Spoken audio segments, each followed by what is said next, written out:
Hey everyone, I'm going to play this for you. Hopefully you'll be able to hear this.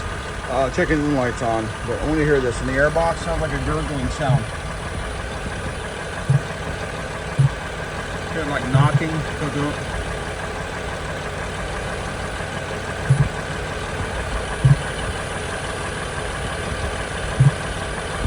That's coming from the air box. This is at 2007 Ford Freestar 4.2 liter. I just rebuilt the transmission on this. But I'll be back in a minute and I'll show you what's wrong with it.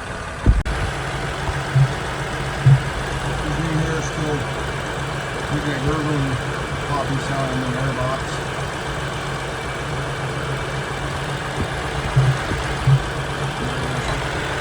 Disconnect everything. That's what I'm going to try with the idle air control valve. It may die down a little bit. We'll see if the pop goes away.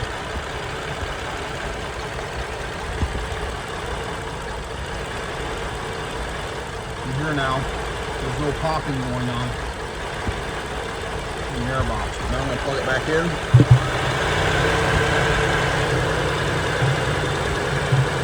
And here it's back.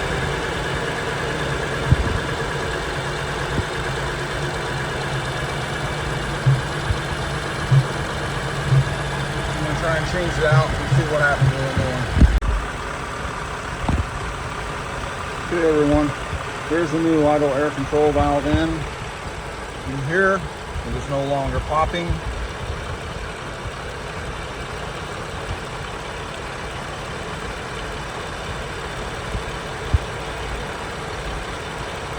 No more popping sound. This back one just kind of lift up on the cowling a little bit, and you can get a 3/8 10mm back there with a ratchet to get that off and on. But that was a popping noise. The gurgling popping noise coming out of the air box. It was that idle air control valve. And this is the old one. It doesn't look too bad, but it's probably electronics or something's messing up on it. Probably wasn't opening and closing properly. But yep, that's what the noise was. And a gurgling sound in the air box, and that took care of it with a new idle air control valve. Take care.